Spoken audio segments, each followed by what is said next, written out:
আমাদের বিএনপির এমপি মন্ত্রী ভাইরা বলেন বাংলাদেশে তাদের কথা শুনলে মনে হয় কোনো সমস্যা নাই, কিন্তু আপনাদেরকে এই উন্মুক্ত পথসভা থেকে রায় দিতে হবে যে বাংলাদেশে এই সমস্যাগুলো আছে কি নাই। আপনারা রায় দিন যে আপনাদের ওই অনার্স মাস্টার্স পড়ুয়া যে সন্তান ভাইটা আছে তারা কি সবাই চাকরি পায়? তাদের কি সবার চাকরি আছে? তাহলে আমাদের ওই ভাইদের জন্য কর্মসংস্থানের দরকার আছে না নাই?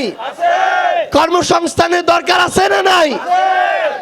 আমরা দেখি আমাদের সংসদে আমাদের এমপি মন্ত্রীরা বলেন যে বাংলাদেশে মাঝে মাঝে বিদ্যুৎ যায় কিন্তু এটাকে লোডশেডিং বলে না। আপনারা তো এই পথে প্রান্তরের মানুষ, আমি জানি এখানে শুধু এনসিপির শুভাকাঙ্ক্ষীরা নেই, অন্যান্য রাজনৈতিক দলেরও কিছু কিছু শুভাকাঙ্ক্ষী এখানে আছে। আপনারা এই উন্মুক্ত পথ থেকে রায় দিন যে আপনাদের এই কালীহাতিতে লোডশেডিং হয় কিনা, বিদ্যুৎ যায় কিনা, কারেন্ট যায় কিনা। তাহলে আমরা আমাদের ওই এমপি মন্ত্রীদেরকে বলতে চাই, সংসদে শুধুমাত্র লোক দেখানো কথা না বলে আমাদের ঘরে ঘরে আমাদেরকে বিদ্যুৎ নিশ্চিত করতে হবে।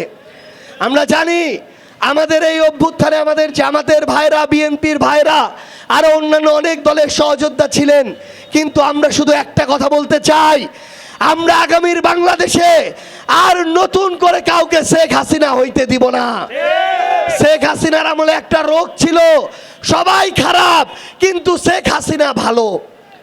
আমরা আগামীতে এই রোগ হইতে দিব না যে বিএনপির অনেকেই খারাপ কিন্তু তারেক রহমান তো ভালো।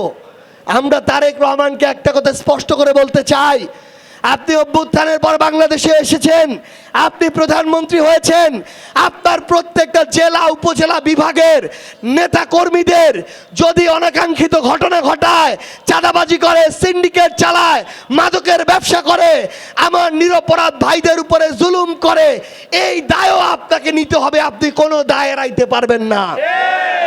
আমরা স্পষ্ট করে আপনাদের একটা কথা বলি, আগামীর বাংলাদেশে একটা জিনিস শুধু মনে রাখবেন, একজন রাজনীতিবিদ ভালো হলে আপনার এই কালীহাতি কোনোদিন ভালো থাকতে পারে না। আপনার ওই নেতা থেকে শুরু করে যেই দলের কর্মী পর্যন্ত ভালো, যারা চাঁদাবাজি করে না, জমি দখল করে না, লুটপাট করে না, ক্ষমতার অপব্যবহার করে না, তাদের সাথেই আপনাদের থাকতে হবে।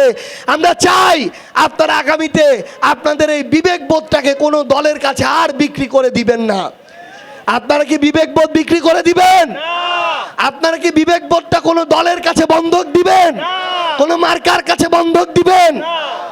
একটা জিনিস শুধু মনে রাখতে হবে, এই বাংলাদেশে আপনার আমার ভোট, বাংলাদেশ কারা চালাবে সেই সিদ্ধান্ত নেয়।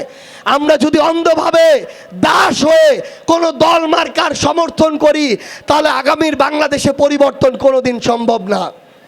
আমরা আপনাদেরকে আহ্বান জানাই, আমাদের এখানে প্রশাসনের অনেক ভাই আছেন, এই জুলাই অভ্যুত্থানের আগে বাংলাদেশ পুলিশ নামক যে প্রতিষ্ঠানটি রয়েছে, এই প্রতিষ্ঠানটিকে শেখ হাসিনা নিজে ক্ষমতায় টিকে থাকার জন্য ইচ্ছামতো অপব্যবহার করেছে।